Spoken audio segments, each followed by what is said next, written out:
I will now introduce Corinne Pullman. She's our Senior Vice President, National Affairs and Partnerships with CFIB. Thank you, Corinne. Thanks you, Alexa, and good afternoon, everybody, and thank you for joining us today. It's been a couple of weeks since we last did a webinar, and I'm so happy that we can be able to do a second one today, because we certainly had many join us on a webinar earlier today as well. So welcome along.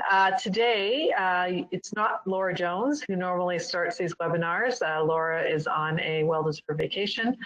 She will be back for our next webinars, however. So in the meantime, I'm going to be sort of walking you through along with my colleague Rachel Eng. Unfortunately, Brendan's not able to join us either, so it'll be just Rachel and I today that will be doing our best to give you all the information that we can. I suspect mostly around the wage subsidy, but I suspect there will maybe other questions as well, and we're happy to take them. There is a lot going on right now, so we will certainly get into what's new fairly quickly. But before we do that, a couple other things I wanted to touch on, if we can go to the next slide. Is of course our commitment. We will always continue to update our website. It continues to be added to as we speak. There's been more information in the last 2 weeks, which we'll go through in a minute, and it has been reflected already up on our website.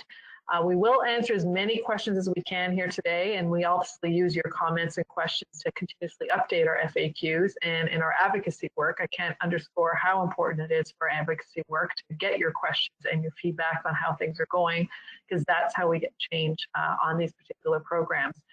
Of course, if we don't get to your question today, you can always call us. The number is there, 188-234-2232, or you can reach out to us via our website, and we'll be happy to try and deal with your question more directly in that regard.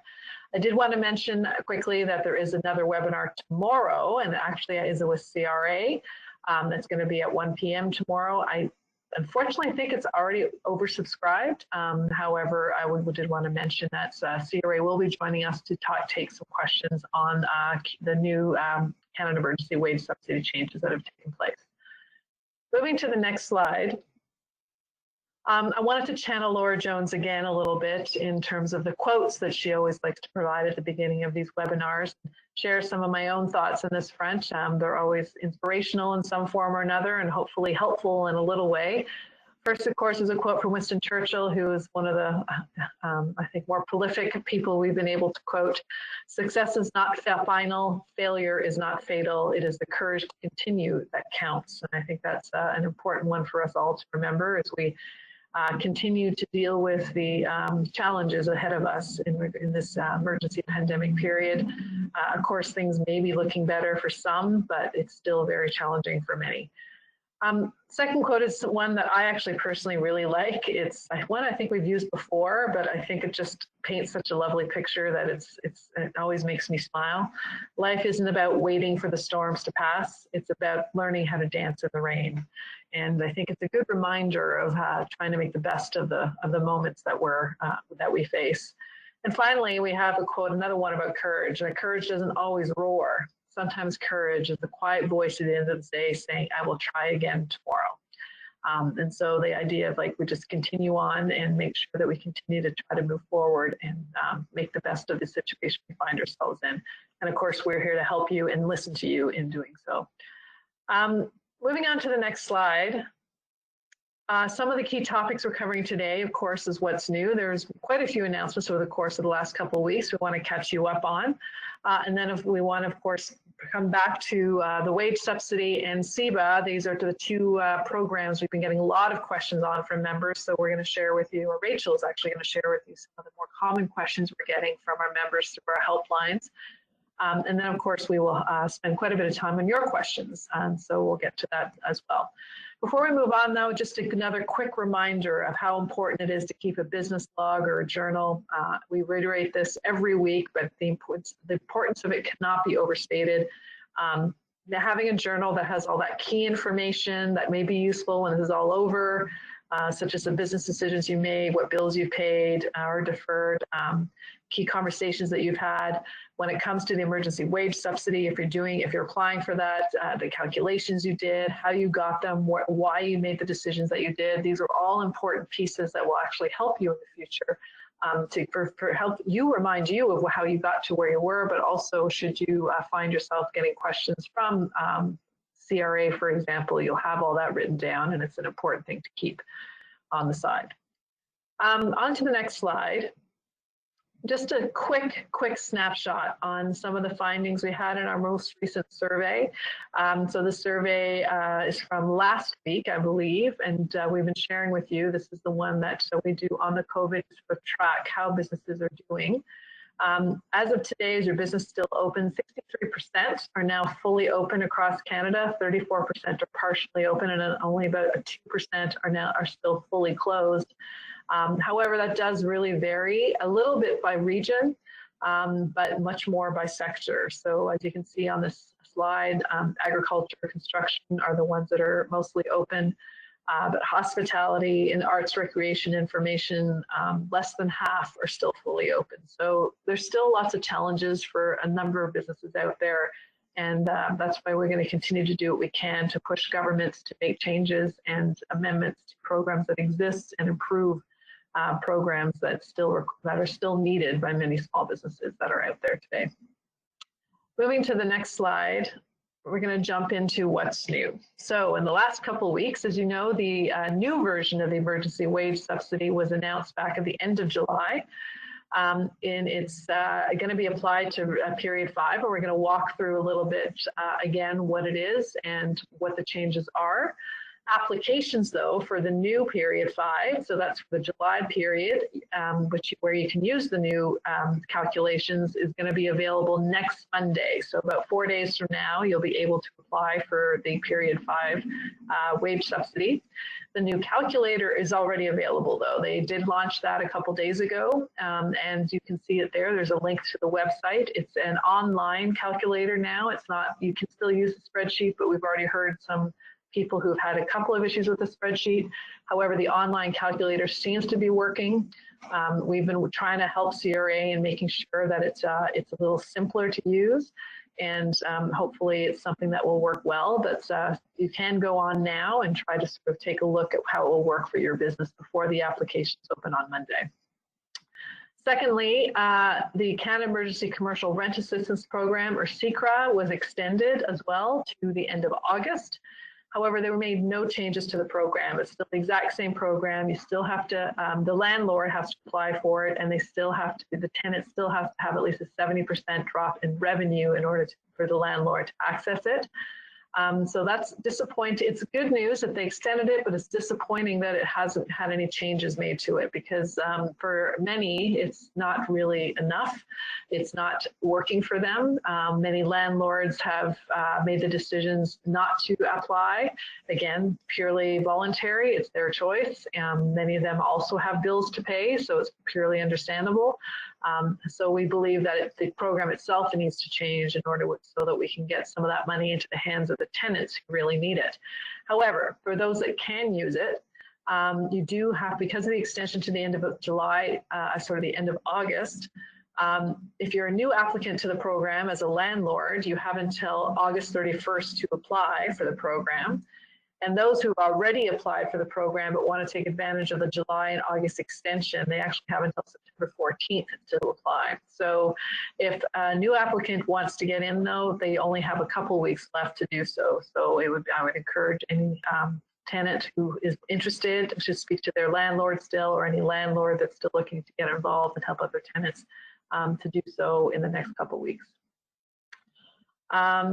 Next, you'll see that the Canada Emergency Response Benefit, there were some announcements made on that front, that they will be transitioning those who are on the benefit to employment insurance. And that will start at the end of August. The final CERB period ends on August 29th.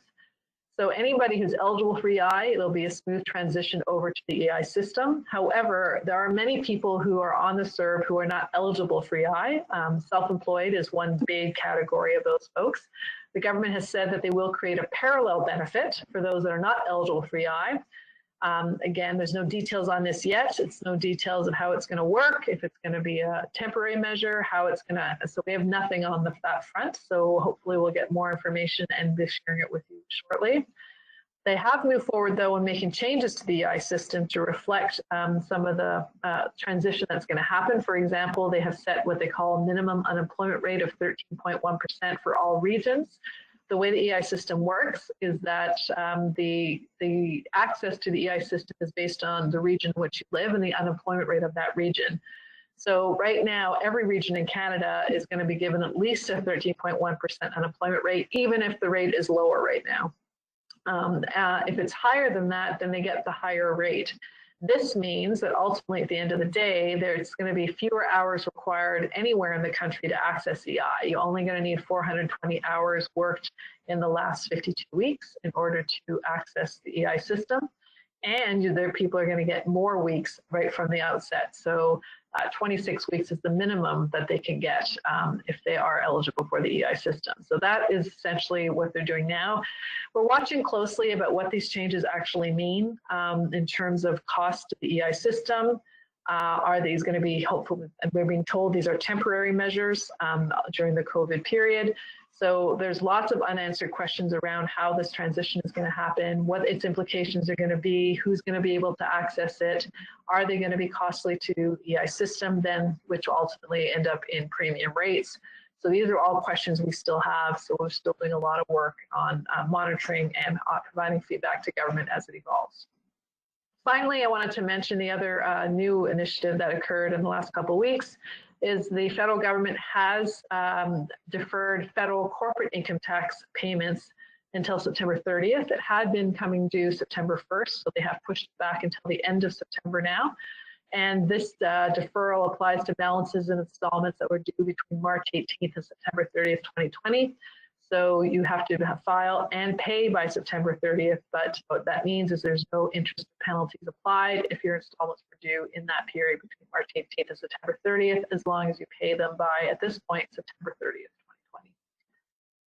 All right, moving on to the next slide. We're going to jump into the emergency wage subsidy and talk a little bit about what it is and then get into some of the questions that we're getting. So just a reminder, the old Canada Emergency Wage Subsidy goes from period 1 to 4, that's March to June. And the new rules that were introduced a couple weeks ago now are going to apply to periods 7 to 9, which is September to November. For the in-between periods, which we're in right now, that's the periods 5 and 6, July and August, you can apply under the old system or under the new system. So you get to choose which of the rules are most beneficial for your firm. So generally speaking, if your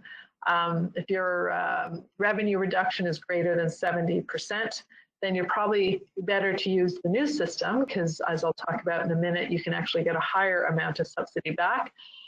But if you're sort of lower than that, you may want to use the old system. But if you're under 30% revenue drop, you'll want to use the new system because you wouldn't be able to access anything otherwise under the old system. So you really have to do the calculations for your business and figure out which makes the best sense in periods 5 and 6. There's no rules yet established for period 10, which is December. So we're waiting to see what that's going to look like. And I was just to make it clear that there is going to be an appeals process that has already been announced. It's similar to some of the appeals process you would normally do through CRA, but they are having a sort of a process you can go through if you want to appeal a rejection, or if they sort of reduce an amount or do something that you don't think is correct. There is an avenue of appeal now available through CRA. Going to the next slide. So just to highlight some of the key changes between the old rules and the new rules. So under the new rules, we're going to find that more businesses are now eligible. So what does this mean? It basically means that any revenue drop will allow you to get at least some kind of subsidy. So more businesses will have access to some kind of subsidy. It may not be 75%.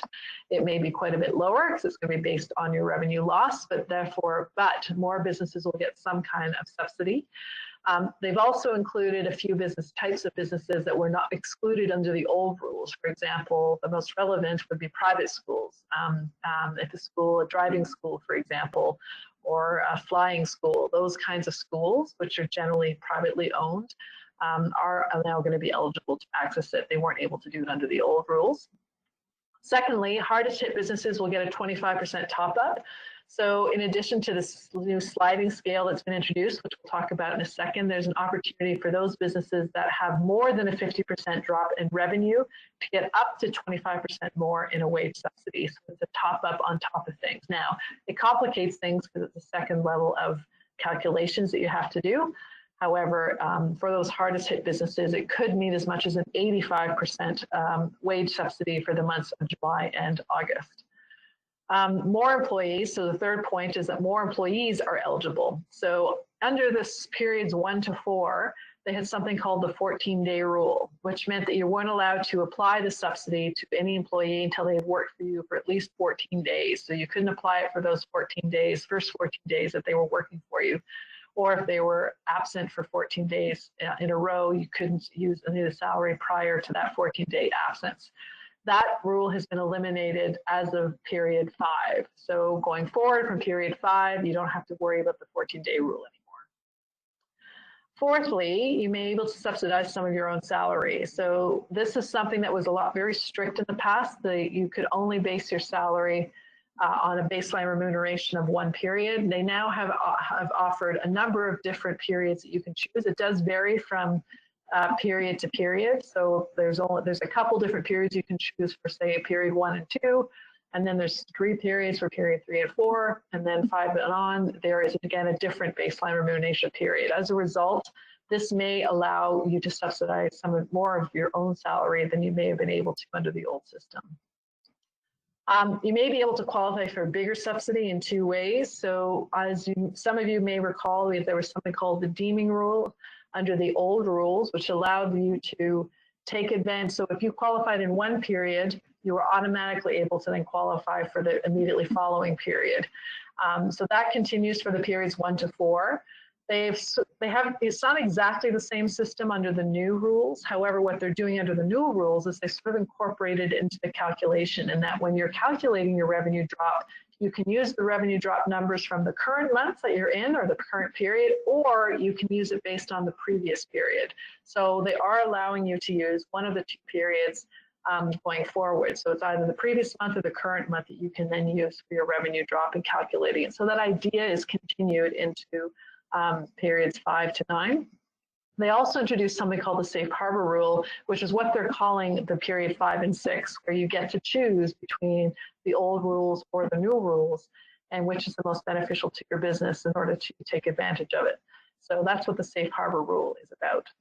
And finally, the subsidy will now be available until December 19th, and the ability to apply for any period, you have to do so prior to January 31st, 2021.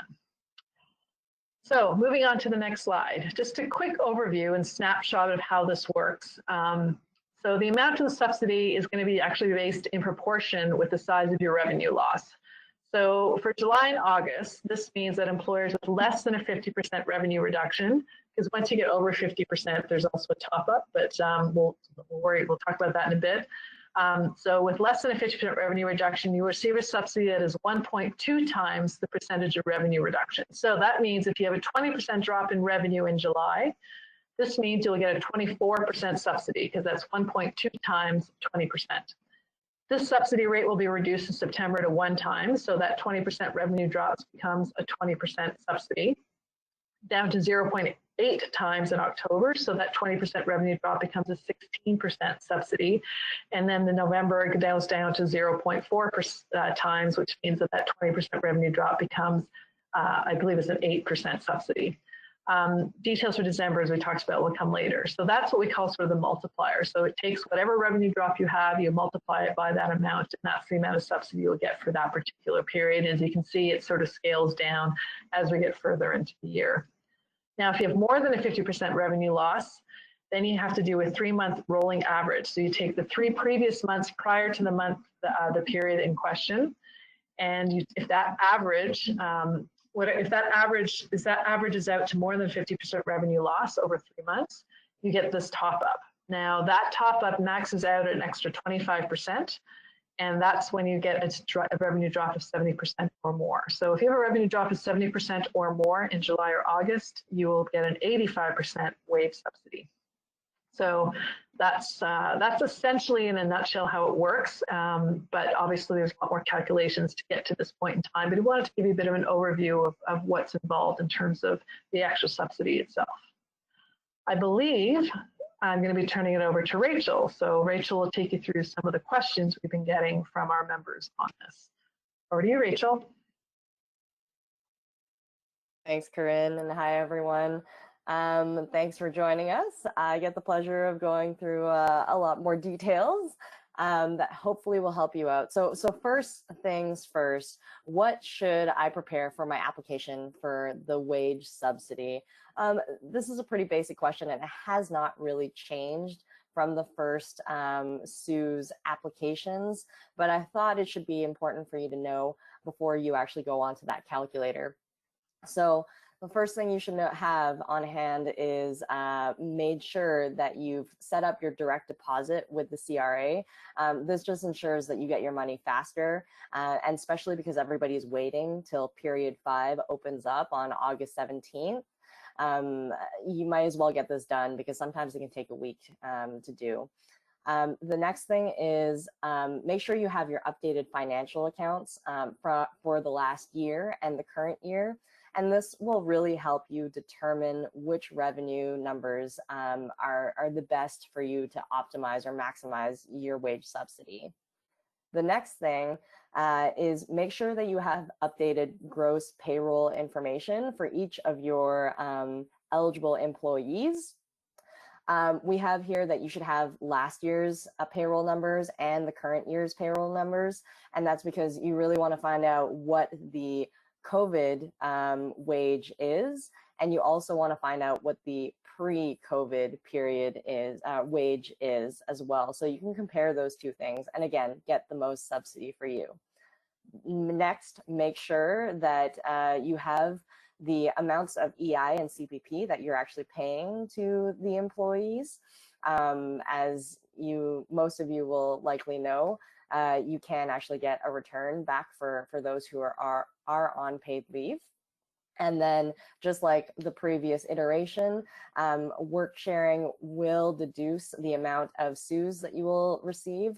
So make sure that you're reaching out to your employees to find out how much of the work sharing EI they're receiving, because there seems to be some sort of privacy issue where you actually have to reach out to that employee individually to find out that amount. And then once you have all of those things, which is, I know, a huge amount of administrative work already, then you're ready to click on that CEWS calculator. If you are curious to know and you have a good idea of what your revenues look like, feel free to look at that as well, just to see if you can forecast a little bit. But yeah, that's basically what you need as far as documentation. Next slide, please.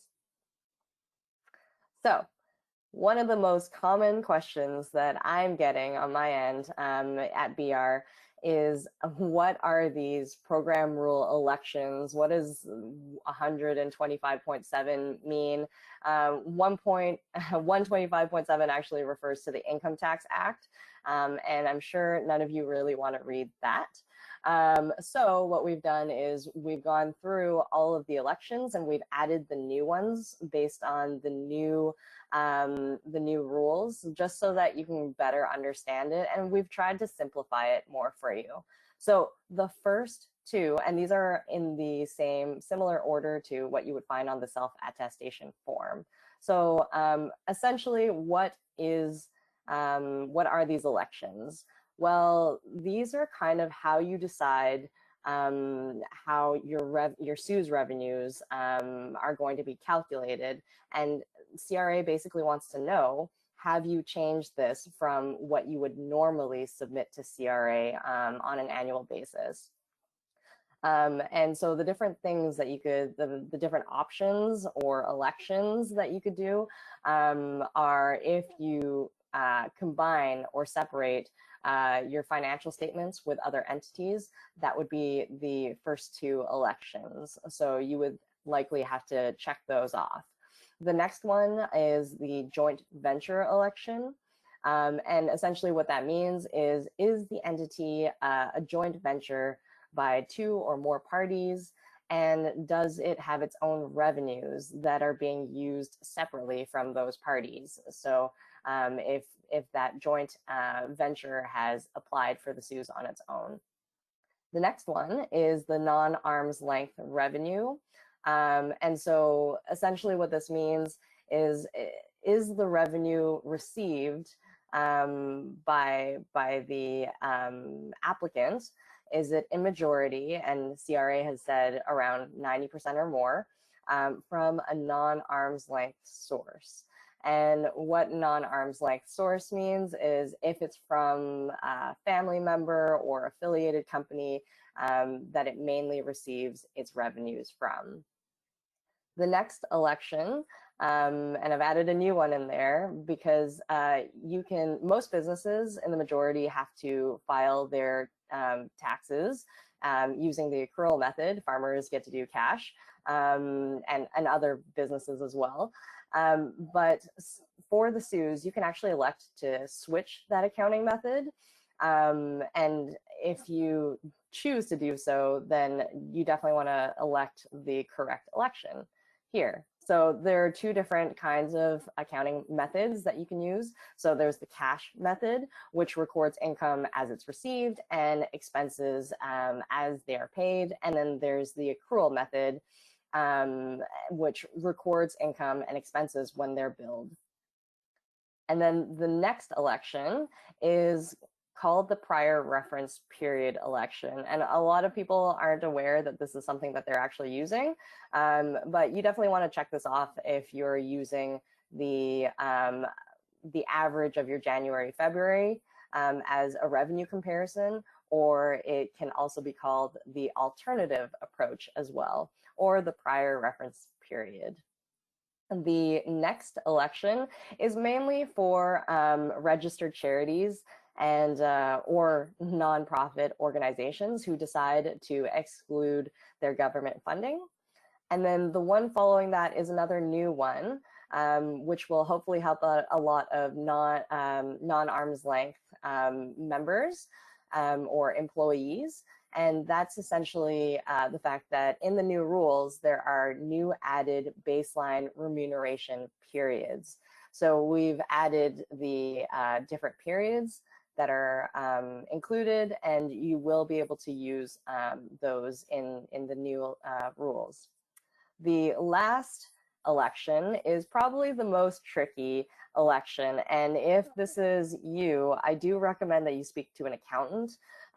Essentially what it is if you acquired an asset during or before a CEWS period, and it was for around market value, it was used by the seller in the course of a business in Canada, and you purchased it and you not with the intent to increase your CEWS, then you can assign some of that revenue or revenue loss to your CEWS revenue drop. Or if if the seller is still in existence, then you could potentially have a joint election and apply for the CEWS with them. So hopefully all of this simplified those elections for you. And yeah, we will move on to the next slide. So other frequently asked questions to BR. So can independent contractor wages or can my dividends be included in the new CEWS? So unfortunately, no. Eligible remuneration, which we'll call ER in a future matrix, it still needs to be recorded on a T4 or be reflected on T4 summary. The next question is, can my non-arm's length employees' wages for employees hired after March 15th be used for the new CEWS? So unfortunately, the answer is no. A baseline remuneration, also we'll call that BR in a future matrix, is needed. But as I mentioned before, there are new baseline periods, baseline remuneration periods that you might be able to take advantage of, or your employees might be able to take advantage of. So the next question is a loaded one. How do I determine which employees' wages are eligible for the CEWS? And so there are a few, we'll break it down a little bit, but essentially the easiest parts is the eligible employee employed in Canada, pretty easy one. Have they, for periods 1 to 4 only, been without pay for 14 or more consecutive days within a CEWS period? This is not your payroll period, this is your CEWS period, and you do have to calculate within that. And if we're talking about periods 5 onwards, this 14-day rule does no longer apply. So just be mindful of that. The changes are meant to help more businesses get more of a subsidy at their own schedule.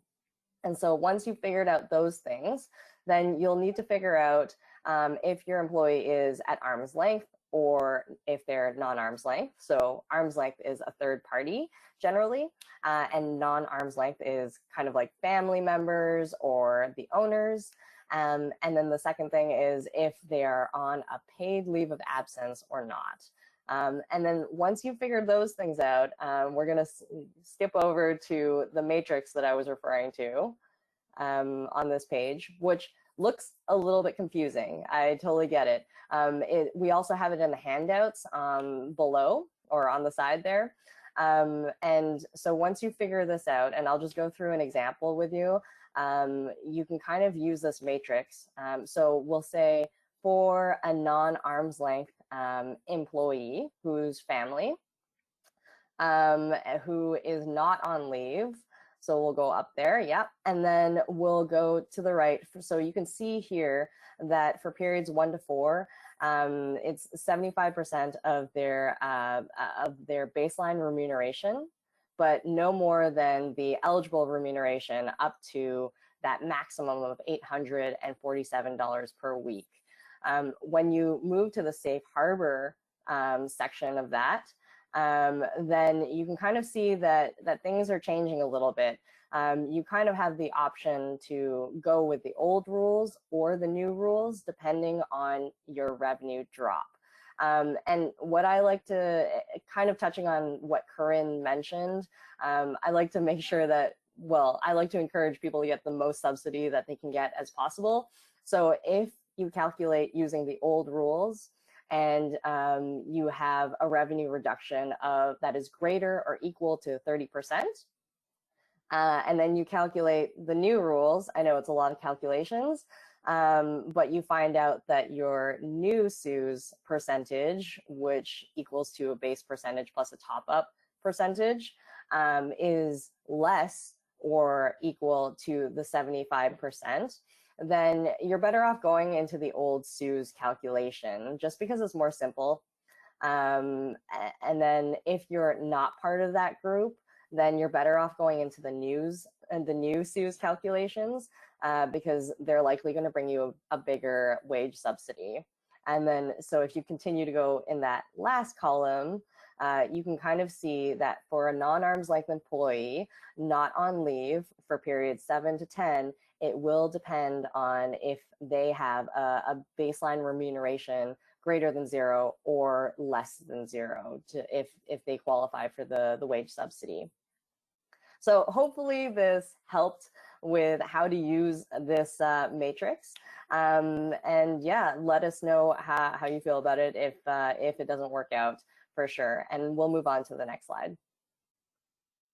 All right, so one thing that I've noticed that the new calculator, CEWS calculator, doesn't really address, and we have raised it with CRA, is it doesn't really talk about how to calculate the baseline remuneration for the new CEWS. It does have a little bubble that kind of explains what I'm explaining now, but I do think it's important for you to know. So the baseline remuneration, for those who don't know, is the average wage paid from a selected period prior to COVID-19. So here I have a little table that says the baseline remuneration periods, and you can kind of see how it goes from periods 1 to 3, period 4, and then period 5 to 10. Period 1 to 3 has the added March 1st to May 31st, 2019. And then period 4 has those same two periods from period 1 to 3, but then an added period from March 1st to June 30th, 2019. And then period 5 goes back to just the standard January 1st to March 15th, or the July 1st to December 31st, 2019. So once you've figured out which period will apply to your employee, because you'll have to determine what the baseline remuneration is for each employee, you can kind of calculate the baseline remuneration using these 3 steps.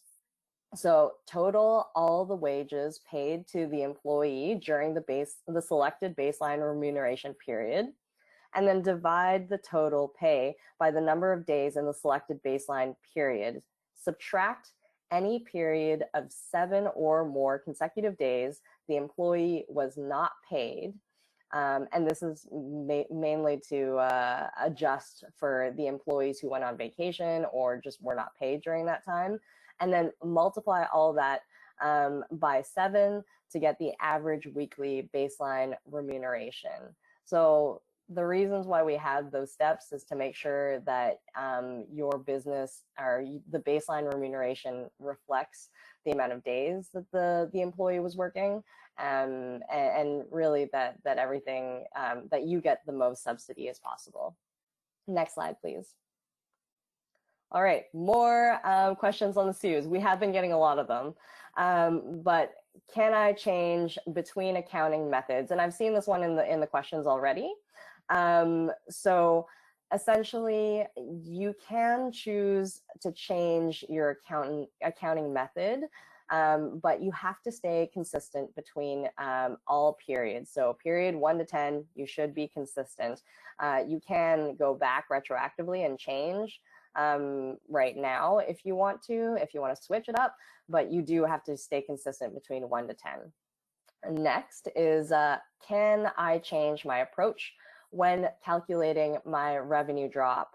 And so essentially, there are 2 kind of periods that you have to be aware of. So from period 1 to 4, you can have whatever approach you want to, and then at period 5, you have the option to switch the approach if you want to.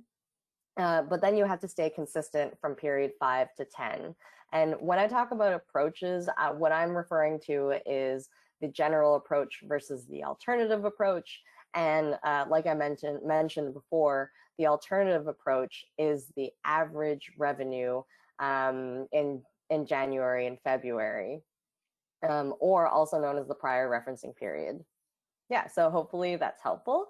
Let's move on to some more FAQs.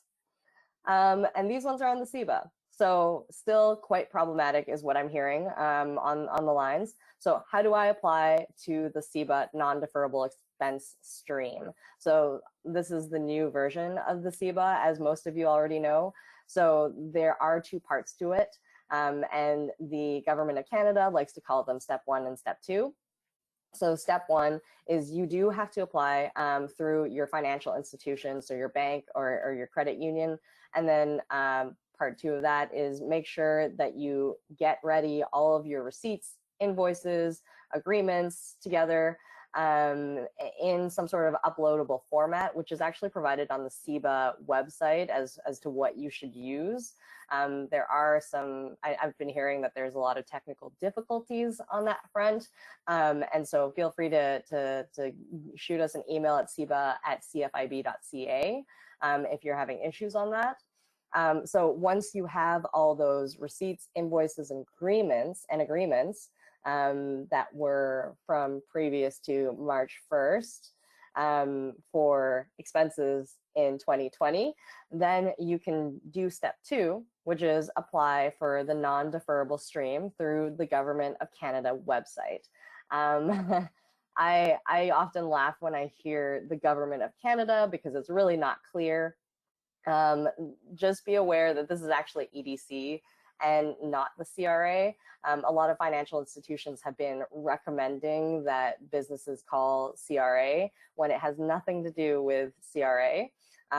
If you do get the runaround, you'll likely have called CRA and they'll say, well, we can confirm your information is correct or not, but we can't tell you the status of your application for the Seba because we don't own that. So yeah, if you do have any questions about that, feel free to give us a call or shoot us an email again. There is also a recently updated FAQ website, which we've included here. They updated as recently as last week to clarify those non-deferrable expenses a little bit more. And then after all of that is done, you do have to wait for your financial institution to get back to you about whether your application was approved or declined. So EDC will automatically send this through your financial institution. So just be aware of that. Sometimes issues can be troubleshooted as well with the financial institution, depends on which one. And yeah, so essentially, if you are having any issues with that, I can't reiterate enough, just shoot us an email at Seba@CFIB.ca. Next slide, please. So next question is, I have applied for the Seba. When will I receive the money? And this is a really common question as well. So what they write on their website is the payroll stream takes about 3 to 10 business days. We've been hearing it's closer to the 3 days, which is great. We are a big fan of that. The non-deferrable expense stream is supposed to take about 10 to 15 business days based on the day that your application was actually received by the government of Canada. So yeah, just be wary of that. It does take quite a few amount of times before your application is actually received by EDC from what I'm hearing. And so yeah, it is based on when they receive it. And so next question, when is the deadline to apply for the Seba? And this is something that you should definitely mark as red in your calendar. You must complete the Seba application, that's step 1 with your financial institution by August 31st, 2020. And that's really coming up soon. So make sure you get that part done if you are trying or waiting or you've been postponing the Seba application, August 31st, 2020. So for the step 2 part, you will have up to September 3rd, 2020 and to submit or upload your documents. And we've been hearing that there's a lot of problems with it. So I know Corinne's definitely going to be lobbying for us to get an extension on this. So really hoping that pans out because we're hearing that there's a lot of issues. Next slide, please. All right, so I will get Corinne back here so that she can talk about the roadmap. Yes, I am back. So just a quick overview and request. I have talked about this in the past, but we do have an action alert, which is basically a petition to government to continue to make changes and updates to the programs. We encourage you to sign it if you believe in what we're trying to push for here. This will get updated because the CERB one in particular is not going to quite work given the changes that we know are coming, but some of the others are definitely still high on our priority list. As you can see here, we're pushing government to expand the Seba loan. We want businesses to go from, we want businesses to be able to access a loan that's now going up to $60,000. And raise the forgivable portion from 25% to 50%. So that's a big one for us and very high on what we're pushing for. We talked about the Secra subsidy and the fact that the program in its current form is working for very few. For those that it's working for, it's great, but unfortunately it's a small amount compared to those that really, really need it.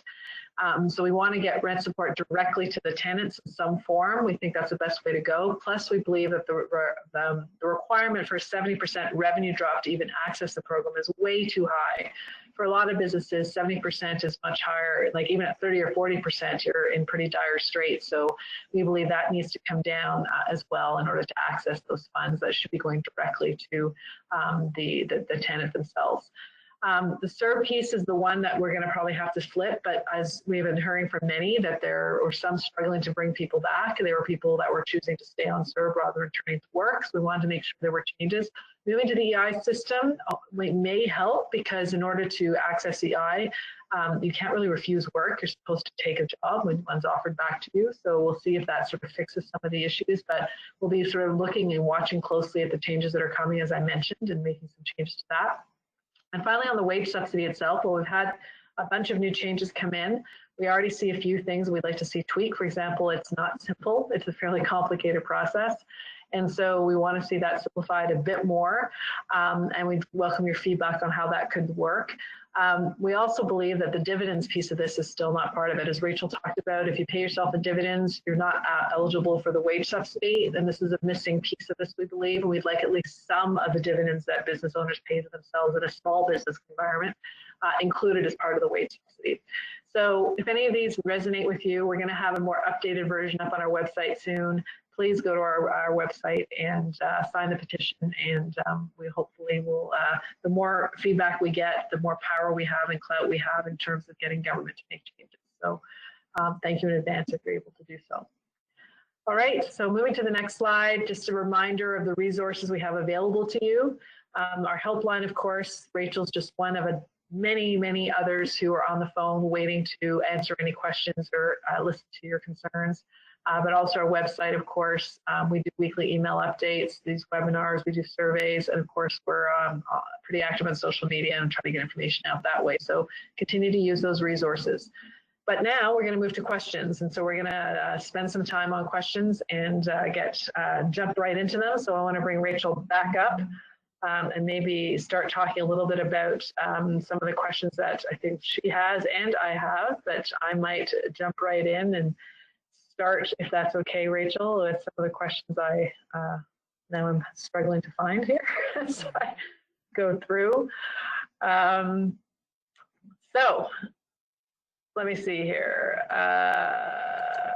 It looks like some of the questions were taken away from me. Okay.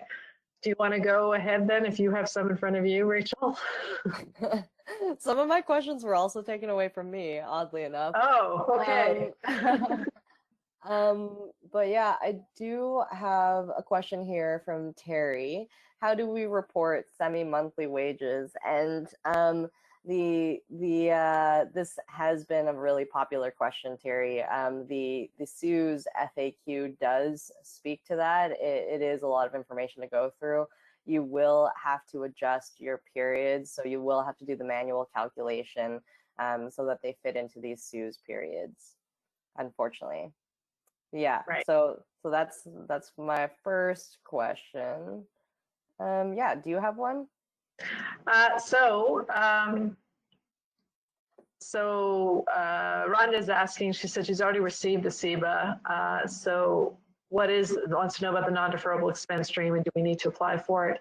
If you've already received Seba, no, you can't apply for it twice. The non-deferrable expense stream is for a category of business owners who were not eligible for the original Seba. So that means that they were businesses with less than 15,000 in payroll, for example, or didn't have employees. They only had contract workers, for example, or paid themselves in dividends and that kind of thing. So that's why it was created. It was to help certain businesses that weren't eligible for the original. So you can only apply for Seba once. So unfortunately, you can't apply for the new non-deferrable version of Seba.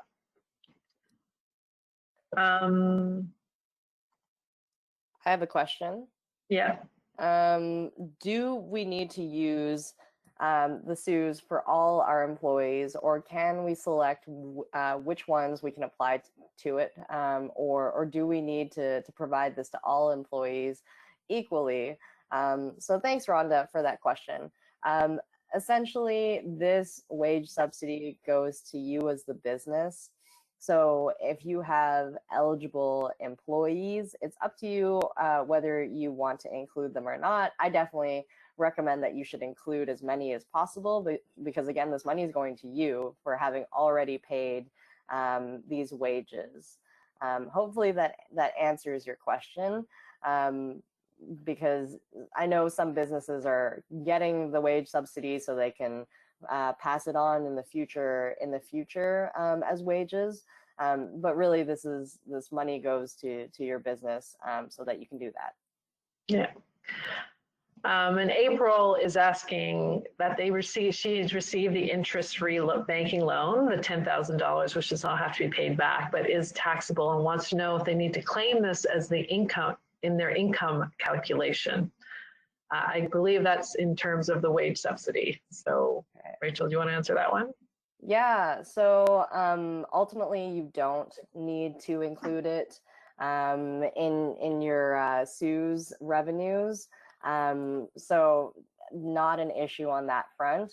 If you do want to see where that is on the FAQ for the CEWS, it's under extraordinary items.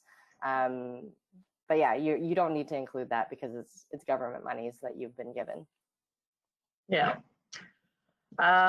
So Ramesh is asking, I've employed 2 new employees in July. I don't know what to enter in the January to March average wage in the calculator. Any advice for Ramesh? So he doesn't know what to enter in the average wage. Because he only hired them in July. Ah, I see. Okay, so essentially, I'm hoping that these are arm's length employees. Because if they're not arm's length, or like otherwise known as family or owners, then they're not likely eligible for the subsidy. So if we do talk about arm's length employees, then you can just add their average eligible remuneration, which is what they made within the period. Right. Okay. And Robert is asking, when calculating the revenue drop, is it by month or CEWS period? Yes, Robert, this is a confusing one for sure.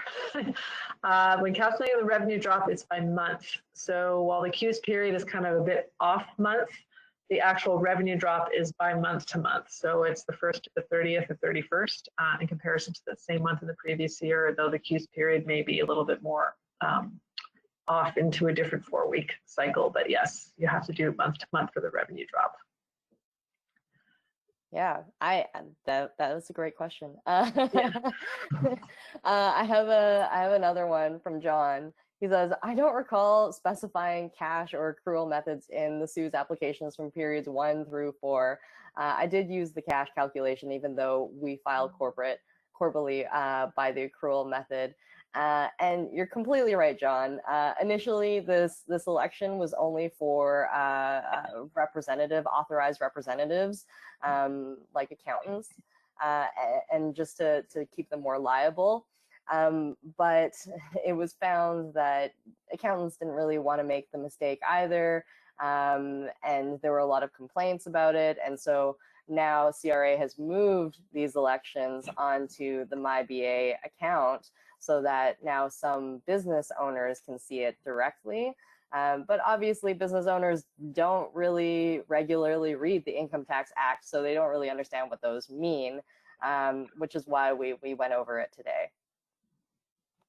Yeah. All right, I have another question. It's kind of not a question, I guess it's more of a looking for clarification.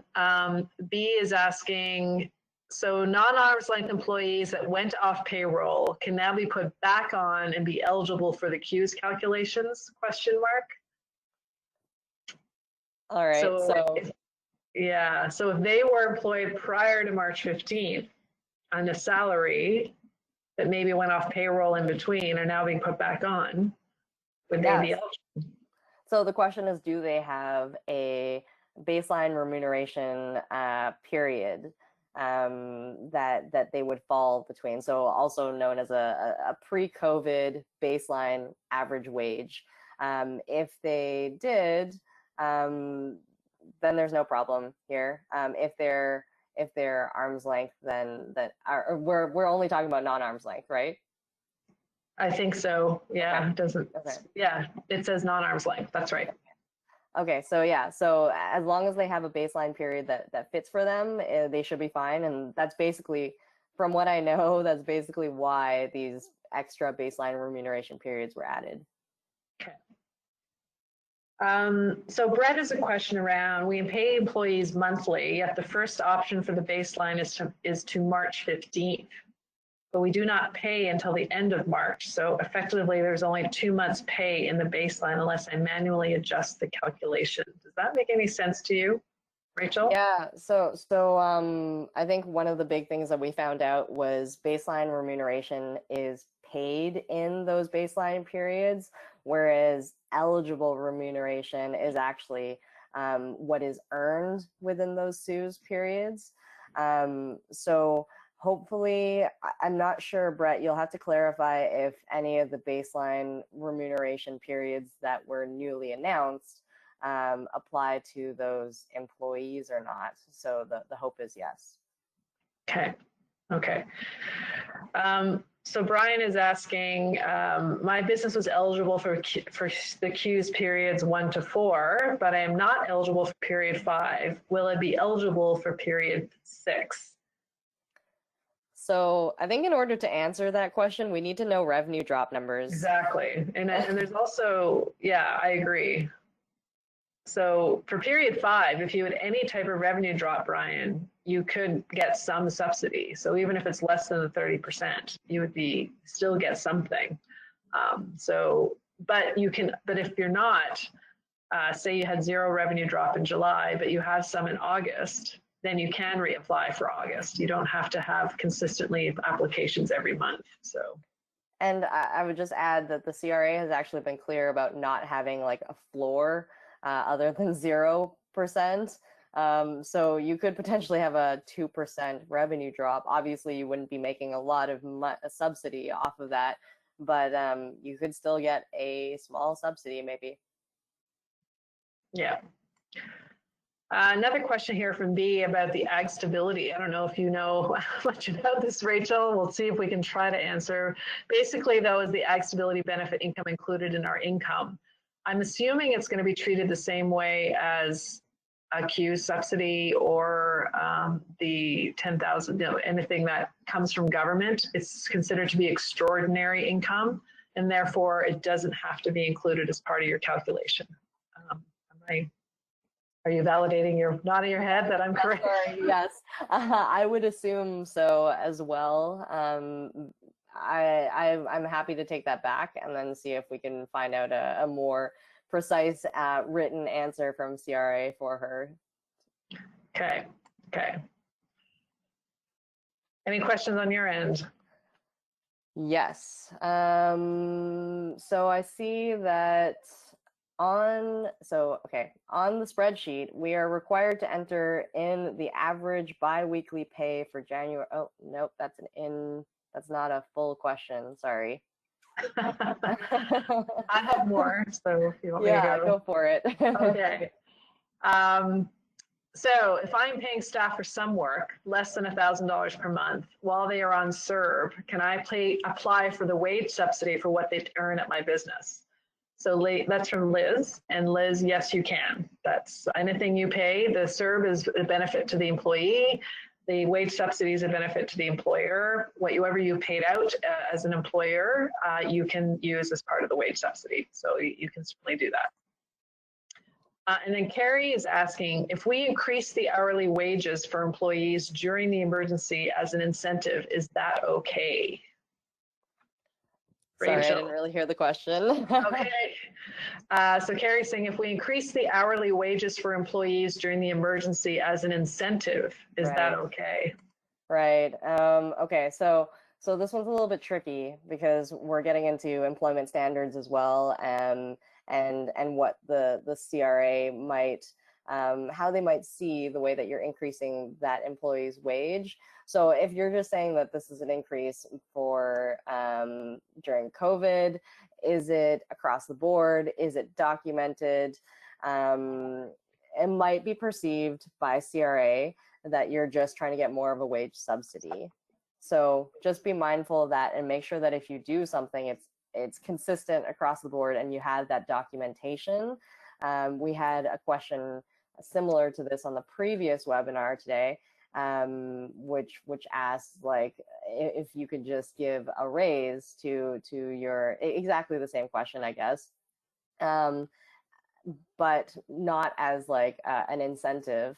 And again, the answer is just ensure that you have that documented proof to back things up for CRA to double check.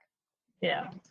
All right. I just wanted to mention we're coming to the end of our time. We'll do a few more questions, but we won't go more than 7 minutes, just to sort of get a few more questions in. So if you have to leave, we understand, but we generally do go over just a little bit so we can make sure we can get to as many as possible.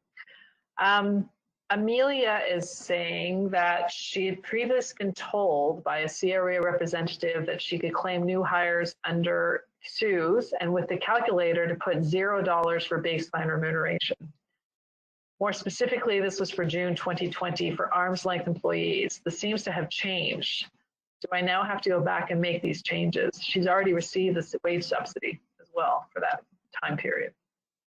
So it's really up to you, Amelia, because so what they said is not entirely wrong. It just reduces the amount of administration or like background work that you need to do. It sounds like, actually, no, you're saying employees that were there after March 15th. So this has not changed from period 1 to 4 or in the new rules. As an arm's length employee, you can still receive a wage for eligible remuneration, which is COVID wages. So that completely makes sense that they said put the 0 in there. Yeah. Yeah. So I think it's fine. You don't have to change anything. It's all good where you are. It's because they were hired after March 15th. And as long as they're arm's length, it's not a problem. Okay. Exactly. Ramesh is asking, my pay periods are offset by 1 week from the calculator. I've been averaging 1 week before and after to total the 2. Would this be okay? So we're talking about, I'm assuming we're talking about eligible remuneration, and we're not talking about baseline remuneration. So if we are talking about baseline remuneration, it has to be paid within those periods. And again, if we're talking about eligible remuneration, it's what is earned within those periods. If it's not consistent, you should not be going outside of those periods as per what the CRA is saying. Yeah, correct.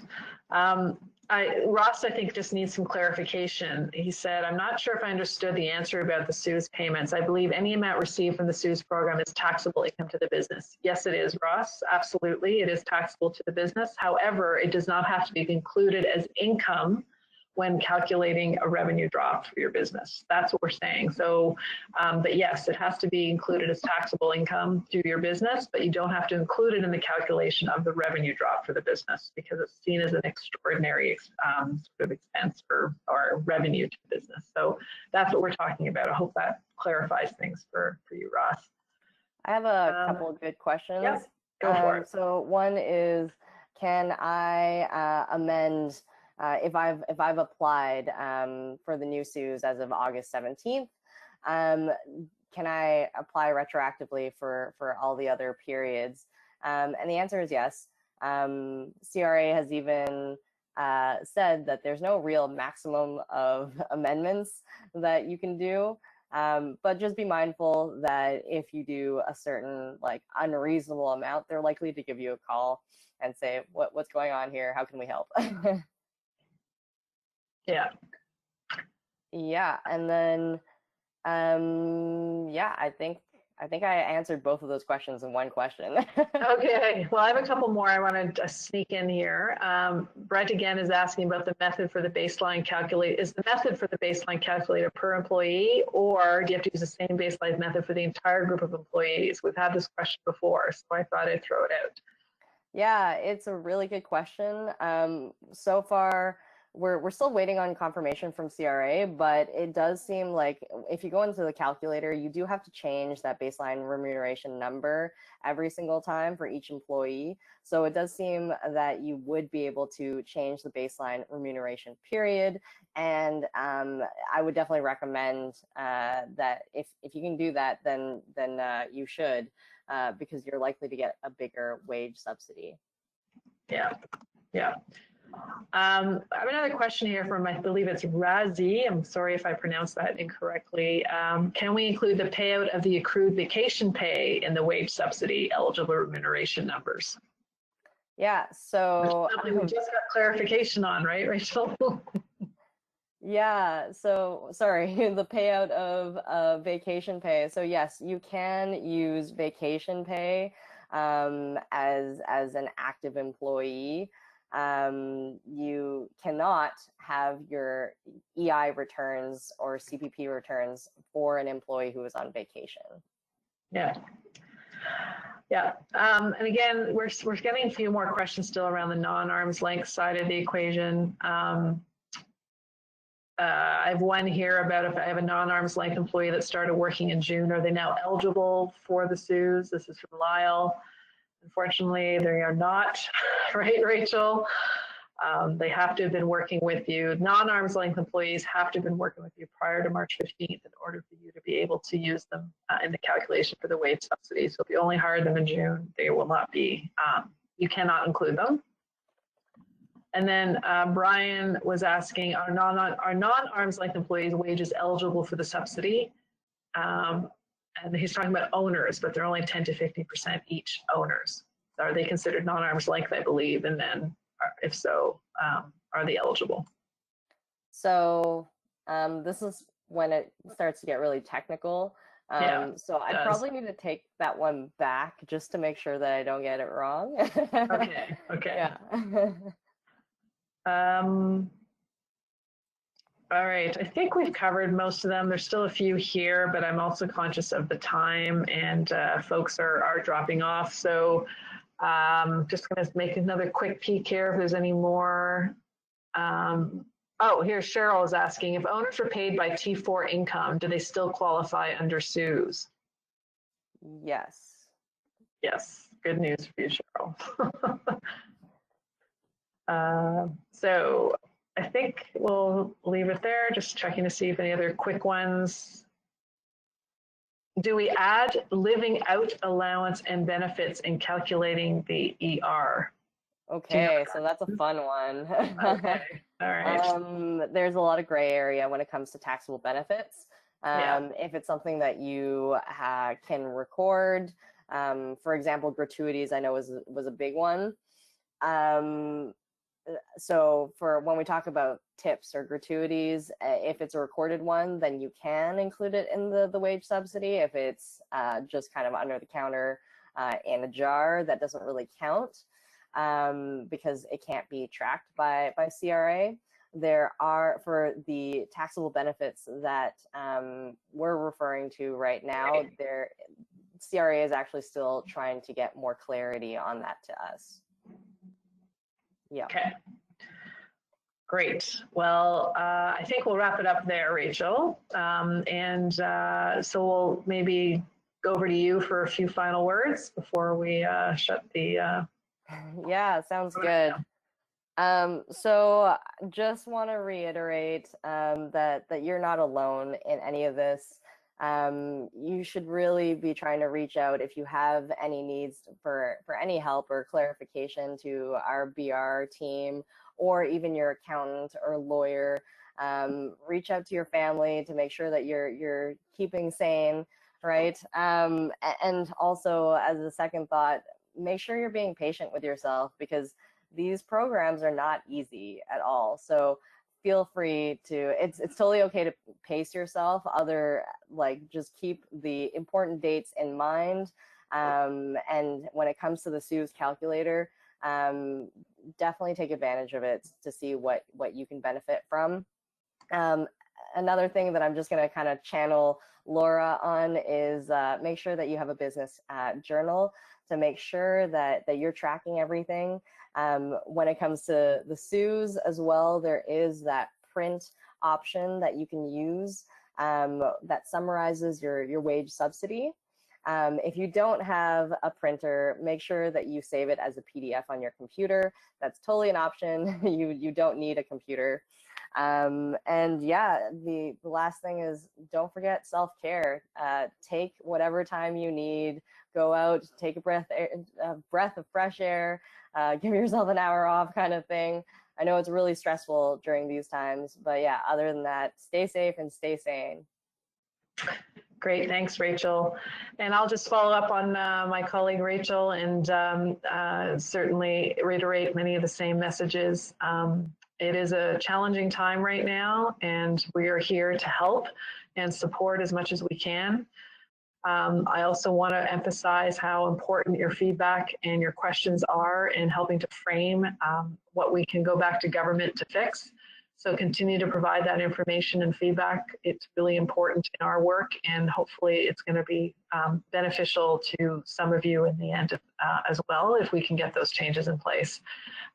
Again, stay sane and safe, as my colleague also said. That's an important piece of this, and that requires you to take care of yourself as well. And so please continue to reach out to us, and we're here. So with that, I want to wish you a great rest of the day. We'll be back again in the next week or two to continue to provide any feedback we can. And with that, I will end the webinar.